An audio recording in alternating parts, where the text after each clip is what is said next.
Goals are major to a genuinely success-oriented person. Without them, you're just playing around. The difference between a goal-directed individual and someone without goals is like the difference between a Wimbledon champion and a kid batting a tennis ball around on a court with no net, no opponent to bring out the best in him, and no way of keeping score. Despite everything that's been written about the importance of goal setting, very few people actually put it into practice.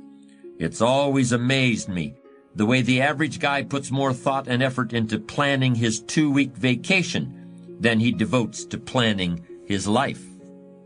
What's he taking a vacation from? He hasn't really decided what he's trying to do in life, but for 2 weeks out of the year, he just decides he wants to do something else. And this is what he plans very carefully. Challenge creates strong character, and goals represent challenge in its most positive form. Leaders have their personal goals clearly in focus, as well as the goals of the organization.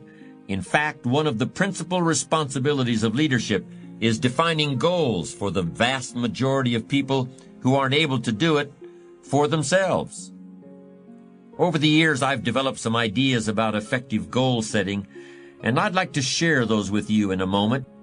When I was a kid, I used to dream what it would be like to buy a ticket on a railroad train and just go someplace. I really didn't think about where I'd be going or how long it would take to get there. I just loved the idea of getting on the train and just letting it take me someplace. I guess there's still something appealing about that idea, but it's not really the way you want to live your life as a mature human being. When you grow up, you buy a ticket on a train or a plane because you want to go someplace, and you know exactly where you're going. You may have to change planes in a different city. Your flight may be canceled, and you may have to switch to another flight. You may not feel like talking to the person seated next to you, but you will persist. You know where you're headed, and you're quite determined to get there. That's goal-directed behavior in its simplest form. There are short-term goals and long-term goals. Sometimes you're flying across the country. Other times you're just walking down to the corner grocery store. Long-term goals are the equivalent of a major journey. When you reach the point where you've achieved your long-term goals, your life will be fundamentally changed, and the process of getting to that point will transform you into a stronger, wiser, higher-performing person than you are now. How can you identify your long-term goals?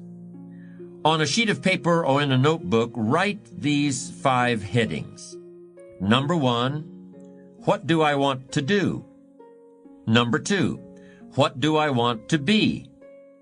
Number 3, what do I want to see? Number 4, what do I want to have? And number 5, where do I want to go? Now, under each of these categories, write down several possible long-term goals. Be very relaxed about this.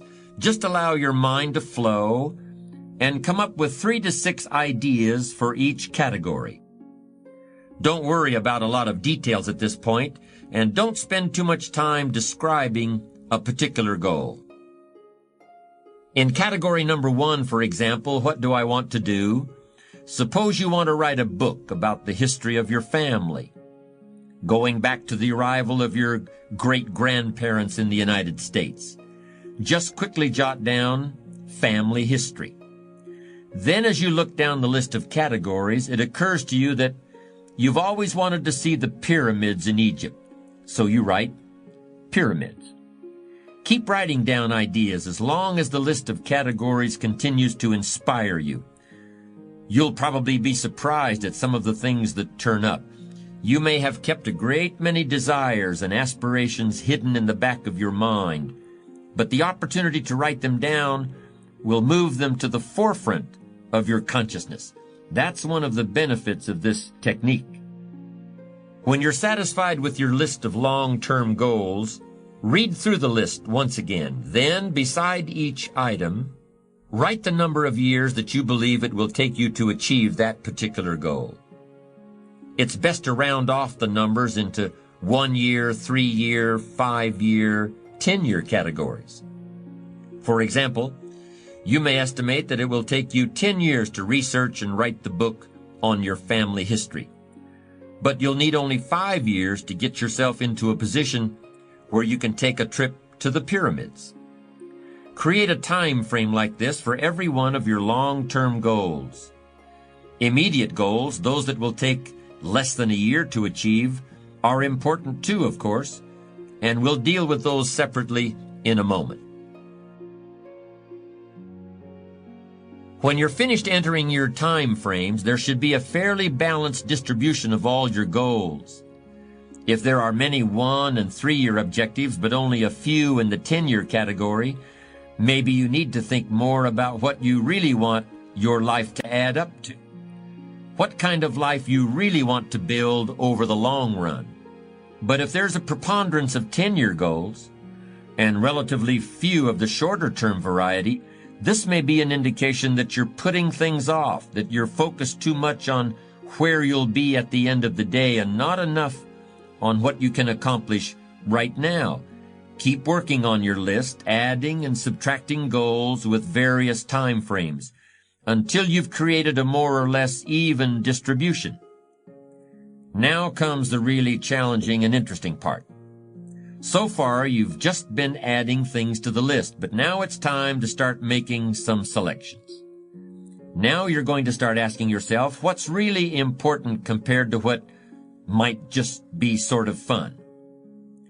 Choose 4 goals from each of the 4 time frames, 1 year, 3 year, 5 year, and 10 year.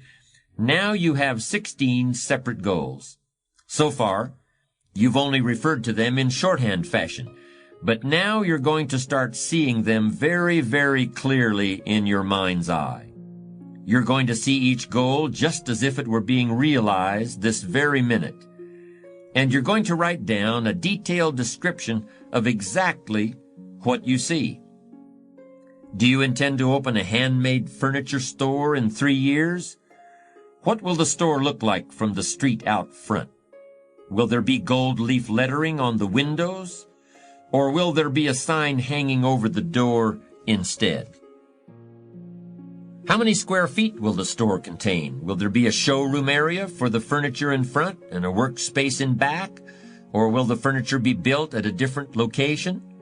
Do you intend to have any employees, or will you run the business entirely by yourself? Think of all the questions that need to be answered in order to see your goal with absolute clarity. And then write the information down in a notebook or on a piece of paper. That will become one of your most important personal possessions.